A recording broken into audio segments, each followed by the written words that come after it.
Pemirsa, Bapak Ibu yang berbahagia, anak berkebutuhan khusus menurut Hallahan dan Kaufman memerlukan pendidikan dan layanan yang khusus agar potensi kemanusiaan yang mereka miliki dapat berkembang. Anak berkebutuhan khusus sudah jelas tampak berbeda dengan anak kebanyakan dalam satu hal atau lebih. Semisal adanya keterbelakangan mental, ketidakmampuan belajar, atau gangguan atensi atau perhatian, gangguan emosi atau perilaku, hambatan fisik, hambatan berkomunikasi, autisme, hambatan pendengaran, hambatan penglihatan, atau keberbakatan dan kecerdasan istimewa. Kekhususan yang dialami setiap anak bisa jadi memiliki penyebab tingkat keparahan, dampak bagi kemajuan pendidikan, dan dampak itu pun jadi berbeda jika dikaitkan dengan usia, jenis kelamin, dan lingkungan hidupnya masing-masing anak. Pemirsa, untuk lebih paham tentang jenis dan karakteristik anak berkebutuhan khusus, simak terus tayangan berikutnya. Ada banyak macam atau jenis anak berkebutuhan khusus. Tetapi, dalam modul ini, anak berkebutuhan khusus yang akan dibahas adalah anak dengan hambatan perkembangan fisik, anak dengan hambatan perkembangan intelektual atau kognitif, anak dengan hambatan emosional, ADHD, dan spektrum autisme, anak berbakat dan cerdas istimewa. Macam-macam kondisi hambatan perkembangan fisik. 1. Hambatan kemampuan pendengaran. 2. Hambatan kemampuan penglihatan. 3. Hambatan berbicara dan bahasa. 4. Hambatan fisik motorik. Karakteristik anak-anak yang memiliki hambatan pendengaran adalah kesulitan dalam berkomunikasi. Anak yang tuli, baik secara kualitas maupun kuantitas, interaksi dan komunikasinya menjadi sangat jauh berbeda dengan anak yang tidak berkebutuhan khusus. Pembelajaran melalui pengalaman langsung menjadi terbatas, karena kemampuan mendengarnya terganggu, maka sumber-sumber pembelajaran yang diterimanya melalui pendengaran menjadi terbatas. Secara kognitif, tidak terlalu banyak berbeda dengan anak lainnya. Secara akademik, biasanya agak menonjol di bidang matematika. Namun, untuk bahasa dan membaca masih terus harus mendapatkan dukungan dari lingkungan sekitar agar terus berkembang.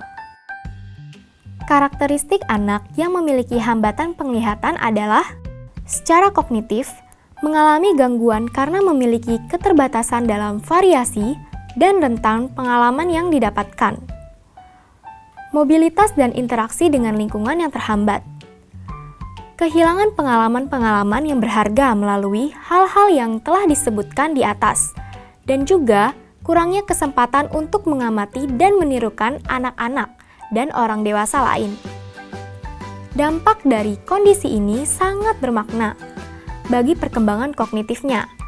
Namun, pada beberapa orang dengan kehilangan kemampuan penglihatannya, memiliki kemampuan kognitif yang baik bahkan berbakat.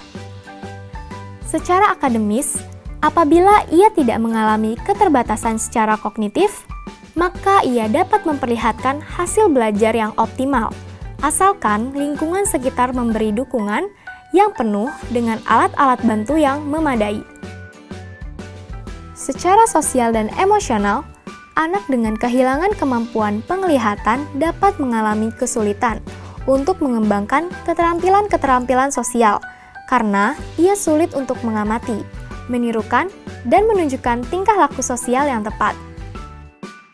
Agar keterampilan sosial ini dapat berkembang, maka anak-anak tersebut harus mendapatkan instruksi yang sifatnya sistematis dan langsung yang berkaitan dengan aspek-aspek sosial emosional yang harus dilakukan. Dalam berperilaku, seringkali terlihat kurang matang, merasa terisolasi, dan kurang asertif, terutama sekali jika lingkungan kurang kondusif.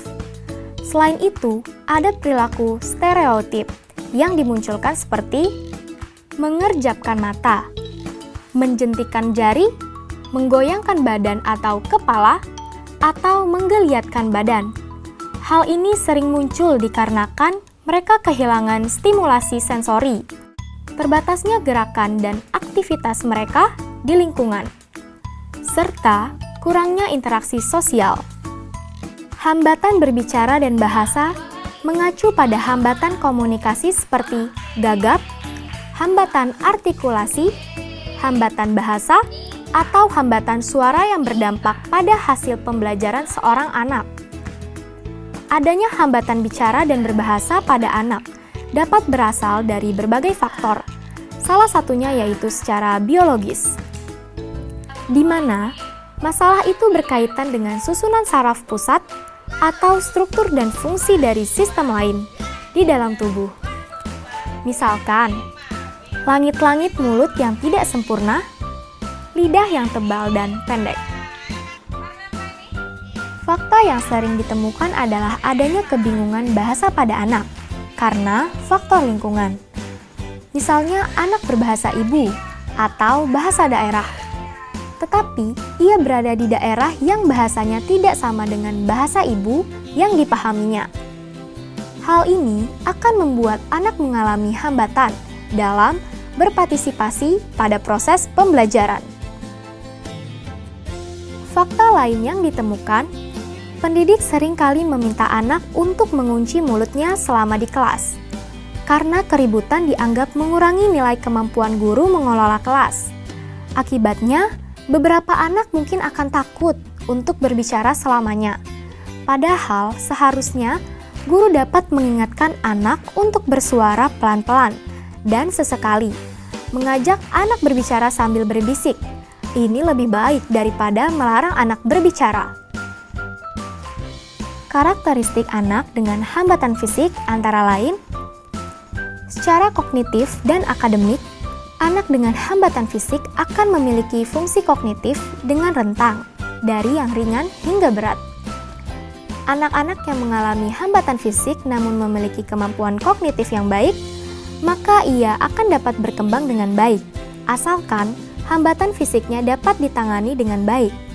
Misalkan anak yang tidak memiliki kaki yang lengkap, namun pintar. Ia dapat masuk sekolah di mana sekolah itu memberikan fasilitas yang cukup sehingga anak tersebut tidak memperoleh kesulitan mengakses kelas dan ruang-ruang lainnya. Secara perilaku, anak dapat terganggu apabila hambatan yang dimilikinya itu menghambat gerakan dan interaksi dengan orang lain. Sehingga, anak perlu mendapatkan keterampilan untuk mengkomunikasikan apa yang diinginkan dan diperlukannya. Secara emosional, pada umumnya, anak dengan hambatan fisik ini akan memiliki konsep diri yang rendah. Oleh karena itu, harus terus didukung dan dikembangkan konsep diri positif pada anak tersebut. Secara sosial, anak dengan hambatan fisik sangat memerlukan bantuan orang lain untuk dapat berinteraksi dengan teman sebayanya. Mereka memerlukan akses yang sesuai sehingga aktivitasnya tidak terhambat oleh hambatan fisiknya. Secara fisik dan medis, anak dengan hambatan ini akan memiliki kondisi fisik dan medis yang berbeda dengan anak secara umum dan memerlukan perhatian yang khusus. Macam-macam kondisi hambatan perkembangan intelektual atau kognitif. Down syndrome, hambatan perkembangan belajar. Karakteristik anak Down syndrome adalah terdapat kesulitan pada kemampuan berpikir, pemahaman dan bersosialisasi, efek bisa ringan atau sedang. Anak Down syndrome membutuhkan waktu panjang untuk bisa jalan dan bicara. Demikian pula untuk memakai baju atau ke toilet sendiri. Demikian pula di sekolah, membutuhkan bantuan ekstra untuk menulis dan membaca. Kadang terdapat masalah perilaku, mereka kurang perhatian atau obsesif pada sesuatu hal. Hal ini karena sukar kontrol reaksi tubuh, relasi dengan orang lain, dan mengatur perasaan saat frustasi. Orang yang memiliki karakteristik Down syndrome harus diperlakukan dengan sangat hati-hati. jangan sampai kita menyinggung perasaan mereka atau membuat mereka merasa direndahkan. Tugas yang memberatkan mereka melebihi kemampuan intelektual atau daya pikirnya, dapat mengakibatkan stres yang berkepanjangan, sehingga pada akhirnya membuat mereka mengidap penyakit MAH akut, lemah jantung, pikun, bahkan Alzheimer. Anak dengan Down syndrome dapat dilatih mengatur diri sendiri secara sederhana. Yang penting bersifat rutin, melakukan pekerjaan ringan dan kemampuan menolong diri sendiri, serta hal-hal yang dapat membantu mereka menghasilkan uang untuk menghidupi dirinya sendiri secara sederhana, sehingga mereka tidak menggantungkan hidup pada orang lain. Setelah memasuki usia dewasa, perlu belajar untuk memutuskan terkait pada diri sendiri atau orang lain. Mereka juga perlu bantuan dalam menyelesaikan persoalan atau memanage uang. Beberapa orang dapat memasuki pendidikan tinggi, akan tetapi terdapat lebih banyak anak yang memerlukan perawatan dari hari ke hari. Karakteristik anak dengan hambatan perkembangan belajar adalah berkaitan dengan atensi, persepsi, gangguan memori, proses informasinya. Secara akademik, bermasalah pada kegiatan membaca, menulis, berhitung, dan matematika, serta berbahasa verbal. Secara sosial dan emosional, umumnya anak memiliki harga diri rendah karena dianggap sebagai anak yang tidak mampu. Kesulitan ini menyebabkan anak menganggap dirinya tidak mampu untuk melakukan sesuatu. Secara perilaku, mereka menjadi sulit untuk mengendalikan gerak tubuhnya, tidak mau duduk diam, berbicara terus, melakukan agresi fisik dan verbal. Apabila ditemukan anak dengan ciri-ciri seperti itu dalam proses identifikasi, maka orang tua atau pendidik harus segera membawa ke ahlinya agar mendapat penanganan yang lebih tepat. Semakin dini penanganannya, maka semakin besar kemungkinan anak untuk tumbuh dan berkembang secara optimal.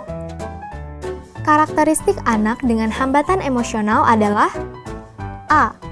Secara tingkah laku, biasanya mereka tidak berbeda dengan anak kebanyakan.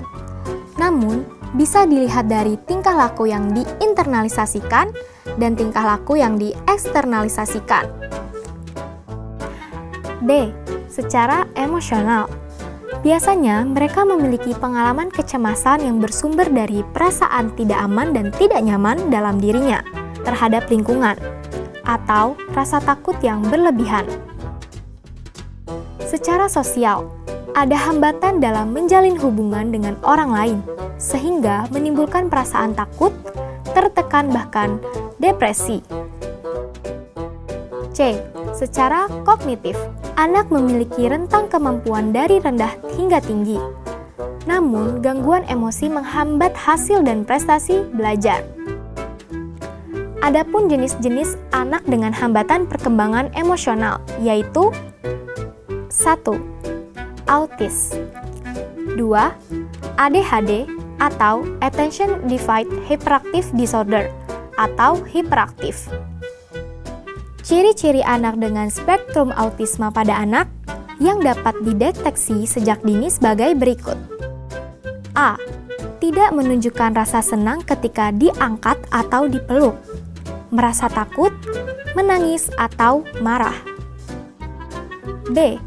Tidak menunjukkan perbedaan respon ketika berhadapan dengan orang tua, saudara kandung, atau pendidik dengan orang asing.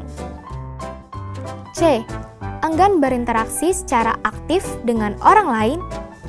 Ia tidak berminat pada orang melainkan asyik sendiri dengan benda-benda dan lebih senang menyendiri. D. Tidak tersenyum pada situasi sosial, tetapi tersenyum atau tertawa ketika tidak ada sesuatu yang lucu. E. Tatapan mata berbeda dengan kontak mata sangat singkat. Terkadang menghindari kontak mata atau melihat sesuatu dari sudut matanya. F. Tidak senang bermain bersama anak lain, lebih senang bermain sendiri. G. perbedaan dalam interaksi sosial dan kelekatan yang biasa terbentuk dengan orang tua atau bersahabat dengan teman sebaya juga rendah atau bahkan tidak ada. H. Tidak memiliki perhatian untuk berkomunikasi atau tidak ingin berkomunikasi untuk tujuan sosial. I. Gumaman yang biasanya muncul sebelum anak dapat berkata-kata mungkin tidak nampak pada anak autis. J. Berbicara secara tidak wajar dalam intonasi, rate, volume, dan isi bahasa. Misalnya berbicara seperti robot. Ekolalia, mengulang-ulang apa yang didengar. Reverse pronouns, sulit menggunakan bahasa dalam interaksi sosial karena mereka tidak sadar terhadap reaksi pendengarnya. K. Sering tidak memahami ucapan yang ditunjukkan kepada mereka. L. Sulit memahami bahwa satu kata mungkin memiliki banyak arti. M. Menggunakan kata-kata aneh atau hiasan. N. Terus mengulangi pertanyaan biarpun telah mengetahui jawabannya atau memperpanjang pembicaraan mengenai topik yang ia suka tanpa peduli dengan lawan bicaranya. O. Sering mengulang kata-kata yang baru saja atau pernah mereka dengar tanpa maksud berkomunikasi. P. Sering berbicara pada diri sendiri atau mengulangi potongan kata atau cuplikan lagu dari iklan di televisi dan mengucapkannya di muka orang lain dalam suasana yang tidak sesuai. Q. Tidak menggunakan gerakan tubuh dalam berkomunikasi selayaknya orang lain ketika mengekspresikan perasaannya atau merasakan perasaan orang lain. R. Tidak menunjukkan atau memakai gerakan tubuh untuk menyampaikan keinginannya, melainkan mengambil tangan orang lain untuk mengambil objek yang dimaksud. S.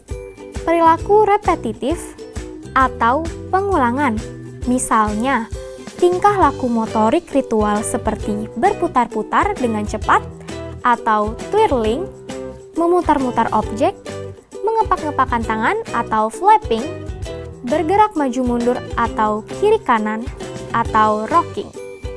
T. Asyik sendiri atau preokupasi dengan objek dan memiliki rentan minat yang terbatas. Misalnya, berjam-jam bermain dengan satu objek saja. U. Sering memaksa orang tua untuk mengulang suatu kata atau potongan kata. V. Mungkin sulit dipisahkan dari suatu benda yang tidak lazim dan menolak meninggalkan rumah tanpa benda tersebut. W. Tidak suka dengan perubahan yang ada di lingkungan atau perubahan rutinitas. Karakteristik anak hiperaktif antara lain. 1. Selalu dalam keadaan siap gerak atau aktivitas seperti digerakkan oleh mesin yang tak pernah berhenti dan tidak terlihat kelelahan. 2. Tidak bisa duduk diam. 3. Mudah terpengaruh. 4. Sulit dikendalikan. 5. Sering berbicara berlebihan. 6. Sering menimbulkan kegaduhan pada waktu melakukan sesuatu atau bermain. 7. Mudah mengalami kecelakaan. 8. Barang-barang dan alat bermain yang dipakai sering rusak. 9. Sering melontarkan jawaban sebelum selesai ditanyakan. 10. Meninggalkan tempat duduk di kelas atau situasi lain di mana anak sebenarnya diharapkan untuk dapat duduk dengan tenang. 11. Sulit menunggu giliran. 12. Sering memaksakan diri terhadap orang lain. 13. Berperilaku agresif, mudah terganggu. 14. Tidak matang secara sosial. 15. Rendah harga diri dan sangat mudah frustasi. 16. Impulsif atau tidak sabar. Anak cerdas berbakat istimewa adalah anak yang memiliki kemampuan yang melebihi dari kemampuan orang lain pada umumnya dan mampu untuk menunjukkan hasil kerja yang sangat tinggi. Cerdas istimewa berbakat istimewa ini dapat dilihat dari berbagai area seperti kemampuan intelektual secara umum, akademis yang khusus, berpikir kreatif, kepemimpinan, seni, dan psikomotor. Seorang anak dapat dikatakan berbakat apabila ia memiliki kemampuan yang di atas rata-rata, memiliki komitmen terhadap tugas yang tinggi dan juga kreatif. Karakteristik yang dimiliki oleh anak cerdas berbakat istimewa adalah A. Secara kognitif. Anak-anak berbakat secara umum memiliki kemampuan dalam mengidentifikasi, memahami, dan memanipulasi simbol abstrak, konsentrasi dan ingatan yang baik, perkembangan bahasa yang lebih awal daripada anak-anak seusianya, rasa ingin tahu yang tinggi, minat yang beragam, lebih suka belajar dan bekerja mandiri, serta memunculkan ide-ide yang original. B. Secara akademis, mereka sangat termotivasi untuk belajar di area-area yang menantang atau menjadi minat mereka. Namun, mereka bisa kehilangan motivasinya apabila dihadapkan pada area yang tidak mereka minati dan bersifat monoton. C. Secara sosial emosional, mereka terlihat sebagai anak yang idealis, perfeksionis, dan kepekaan terhadap rasa keadilan. Selalu terlihat bersemangat, memiliki komitmen yang tinggi, dan peka terhadap seni. Pemirsa, Bapak Ibu yang berbahagia, demikianlah gambaran tentang jenis dan karakteristik anak berkebutuhan khusus. Semoga Bapak Ibu dapat memahaminya, sehingga akan memudahkan dalam memfasilitasi belajar mereka. Sampai bertemu kembali pada tayangan berikutnya.